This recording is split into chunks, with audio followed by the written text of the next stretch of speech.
Ulrike Arnold, dans son atelier de Düsseldorf depuis 1980, elle peint en recourant à des matériaux trouvés en pleine nature, terre, sable, minéraux, roches. Ça, c'est de la terre de Carcou, au nord d'Alice Springs. Elle est d'un rouge très intense. Je l'ai prélevée dans une grotte avec les aborigènes qui m'ont permis de travailler là-bas. C'est une des couleurs les plus intenses qui soient. Eine der intensivsten Farben. Die haben mir die Erlaubnis gegeben, dort zu arbeiten. Ulrike Arnold a entre-temps parcouru les 5 continents. 2 à 3 fois par an, elle boucle son sac à dos et part en expédition pendant quelques semaines. Ce qui l'attire, ce sont les régions isolées, presque inhabitées, où le peintre trouve des terres des couleurs les plus diverses. Par exemple dans le désert de l'Australie centrale, sur le plateau du Colorado, en Arizona, dans l'Utah et au Nouveau-Mexique, ou bien encore dans les paysages volcaniques d'Islande. À Flagstaff, en Arizona, Ulrike Arnold a trouvé depuis 1999 sa seconde patrie. C'est de là qu'elle part pour ses expéditions dans le sud-ouest des États-Unis.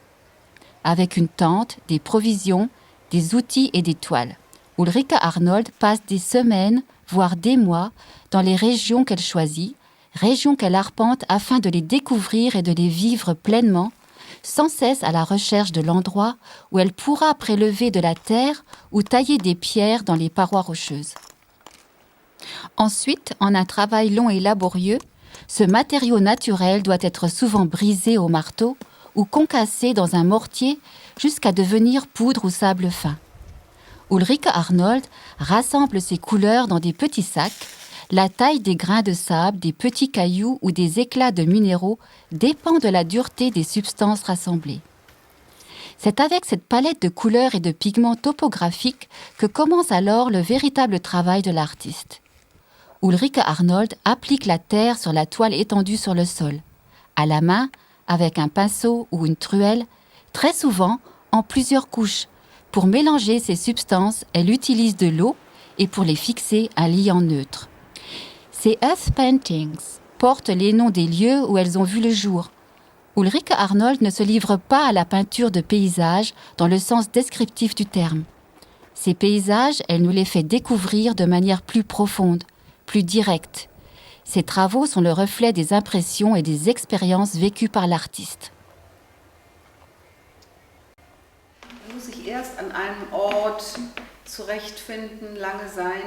Il faut pour commencer réussir à s'orienter dans un lieu. Il faut y rester longtemps, arpenter la nature. Il est également essentiel d'expérimenter le jour et la nuit, les phénomènes naturels, le temps. Et j'essaie alors d'emprisonner cette lumière.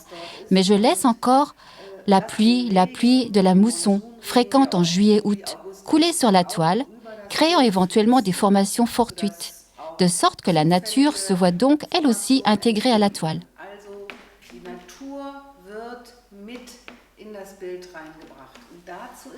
Pour y parvenir, il est important de rester longtemps sur place pour tisser des liens avec le lieu. C'est ainsi que naissent des croûtes terrestres comme celle-ci.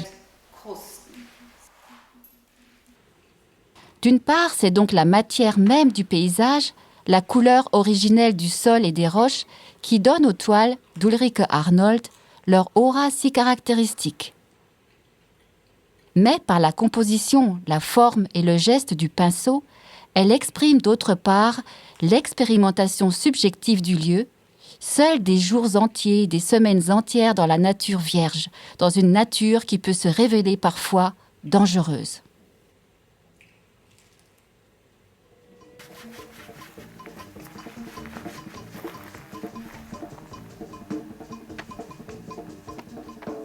Depuis 1991, Ulrike Arnold peint aussi directement sur les roches, avec les couleurs qu'elle a rassemblées dans les divers environnements. 15 tableaux ont vu le jour sur des rochers dans le sud-ouest des États-Unis, en Arizona, dans l'Utah, au Colorado et au Nouveau-Mexique. Cette passion pour les paysages isolés présuppose la passion pour les autres cultures. En 2001, j'ai été invitée par l'Institut Goethe, au German Festival in India, Art in Nature. 4 artistes ont été invités à créer quelque chose sur place et dans la nature. J'ai cherché les endroits qui me convenaient et j'ai fini par trouver le mien à Badami Karnataka, dans le sud de l'Inde, pour peindre sur des roches.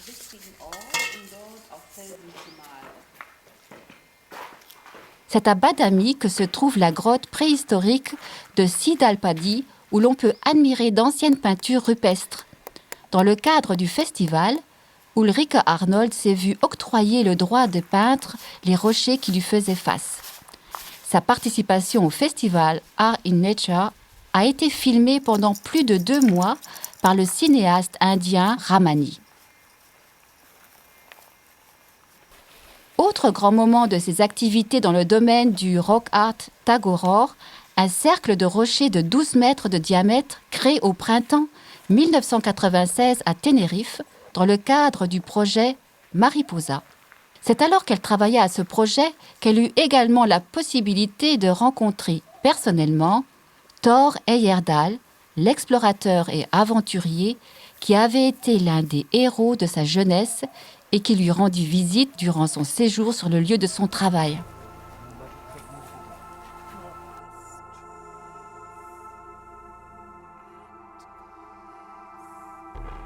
En 2002, Ulrike Arnold a fait la connaissance d'un autre héros, l'Institut d'astrogéologie de Flagstaff. Fêtait alors le 30e anniversaire de la dernière mission Apollo, habitée ayant conduit des hommes sur la Lune. À cette occasion, Ulrike Arnold rencontra l'astronaute Harrison Schmitt, qui était à bord en 1972. J'eus soudain l'idée, après avoir peint sur tous les continents de la Terre, d'avoir accès à des matériaux venus du cosmos. Et je lui ai demandé, quand doit avoir lieu le prochain vol habité ? Bien entendu, ils ont éclaté de rire. Dans 10 ans. Mais c'est bien entendu utopique. Le lendemain, nous nous sommes rendus dans le célèbre météore cratère. Pour ces scientifiques, il s'agissait d'un field trip et nous sommes descendus pour voir l'endroit où les astronautes s'étaient entraînés à l'époque. À côté de moi, un cow-boy m'a demandé ce que je faisais là et si je participais au projet Mars. J'ai répondu « Non, je me suis en quelque sorte introduite en fraude dans cette conférence.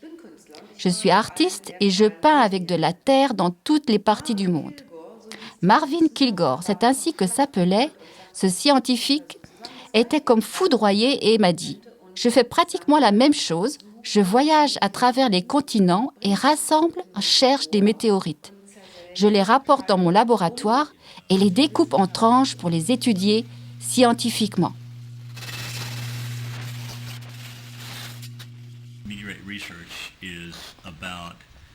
Le but de la recherche sur les météorites est d'apprendre comment la Terre et le système solaire sont nés et quelles ressources se trouvent à l'intérieur de ces météorites. En d'autres termes, si nous devions un jour vivre dans l'espace, nous y avons des ressources que nous utilisons.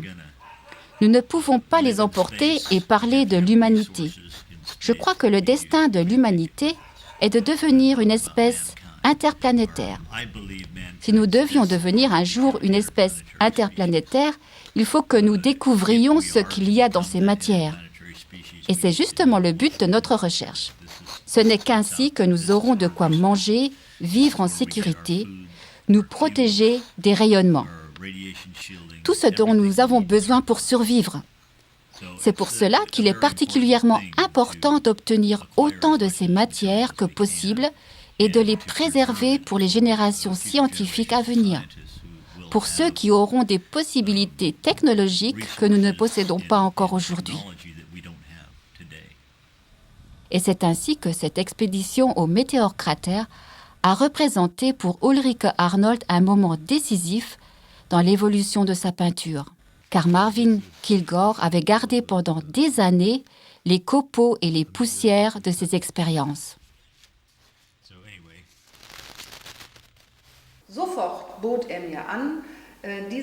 Il m'a immédiatement proposé de me donner ces matériaux afin que je puisse peindre.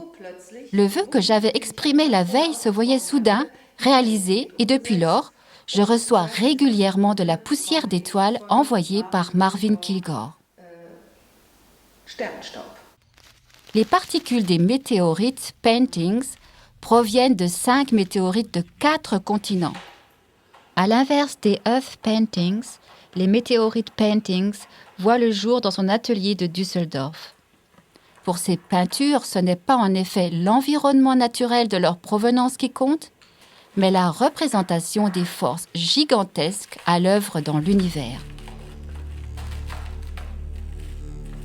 Un météore apparaît comme une trace lumineuse visible dans le ciel nocturne. La météorite est un météore qui survit à la chaleur lors de son entrée dans l'univers et tombe sur la Terre. Les pierres et les métaux que l'on y retrouve proviennent de planètes, d'astéroïdes et de comètes de l'univers, et ils ont parcouru des millions de kilomètres avant d'entrer en collision avec la Terre. Avec ces 3 genres différents, Earth Paintings, Meteorite Paintings et son Rock Art, l'œuvre d'Ulrike Arnold est très vaste et se présente dans de très diverses variations. Qu'il s'agisse de se rendre sur les lieux isolés des peintures rupestres, aux 4 coins de la Terre, d'une exposition classique dans un musée ou d'une représentation plutôt inhabituelle, comme ici dans un bureau de styliste de Wuppertal, lorsque Ulrike Arnold est présente, elle a toujours énormément de choses à raconter au sujet de ses voyages.